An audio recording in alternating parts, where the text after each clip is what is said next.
activities will always be engaged in other activities.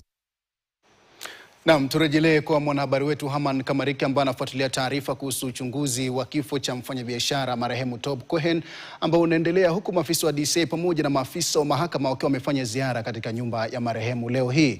Ziara hiyo, kumbuka mtazamaji, imejiri wakati ambapo mshukiwa mkuu katika kesi ya mauaji hayo, Sarah Wairimu, akitarajiwa kwa mara ya kwanza kabisa kupata fursa ya kupitia baadhi ya stakabadhi zake za binafsi zikiwemo nyaraka za benki baada ya kuwasilisha ombi hilo mahakamani. Hebu sasa tuungane na mwanahabari wetu Haman Kamariki ambaye yupo katika eneo hilo. Tuungane naye moja kwa moja. Haman Kamariki, kipi ambacho tunaweza kumfahamisha mtazamaji kufikia sasa?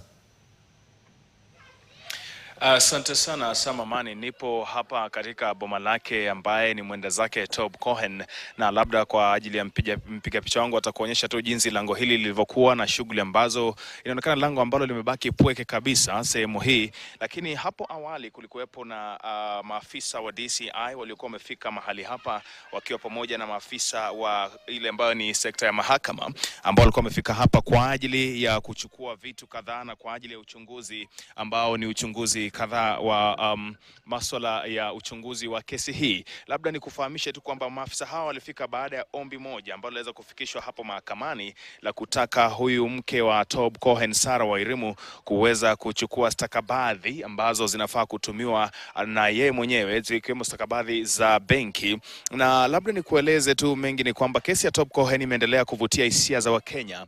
Hii ni tangia mwaka wa 2019 wakati mfanyi biashara huyo ambaye alikuwa na uraia wa Kenya pamoja na Uholanzi alipotoweka kabla ya mwili wake kupatikana baadaye ukiwa umefichwa ndani ya tanki la maji katika nyumba hii yake, ambao unaona picha hizi ambazo ziko hapa. Kwa muda mfupi uliopita maafisa wa DCI wamekuwa hapa wakipiga doria na kuchukua stakabadhi hizo, na kisha baadaye wakasema hawezi zungumza na vyombo vya habari, ila wakasema kwamba uchunguzi wao unaendelea. Na muda mchache uliopita wamepita hapa na magari zao, maafisa zaidi ya 15 wakiwa wameandamana na mke wa Tob Cohen, Sarah Wairimu, ambaye amekuwa hapa kabla lango hili kufungwa na kisha kuondoka naye kuelekea kule ambako ni mahakamani kwa kesi hii ambayo inaendelea. Kumbuka tangia mwaka 2019 haya magurudumu ya kutafuta yale ambayo ni majibu kufuatia jinsi kifo hicho kilichotokea hapa kilivyoweza kutendeka mahali hapa. Labda tutakuwa tunafuatilia hadithi hiyo na taarifa hiyo kwa undani zaidi kuweza kufahamu ni kipi haswa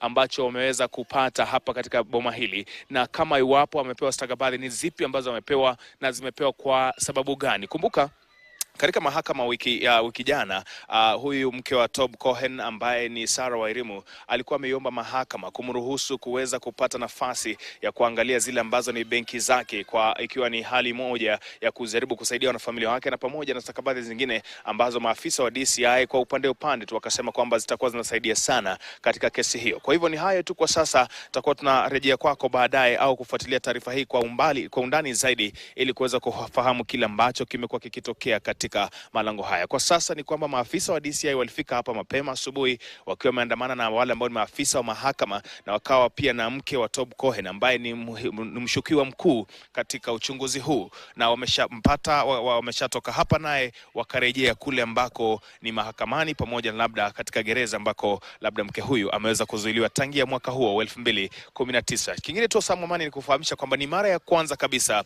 mke huyu wa Tob Cohen kufikishwa katika sehemu hii tangu kifo hicho kilichotokea. Haman Kamariki hapa nikiwa katika eneo la Kitusuru katika nyumba na boma la mwenda zake Tob Cohen. Na asante sana Haman Kamariki kwa tathmini hiyo. Kumbuka mtazamaji, Tob Cohen alitoweka mwaka 2019 ikiwa ni Julai, kabla mwili wake kupatikana mwezi Septemba mwaka 2019 kwenye tenki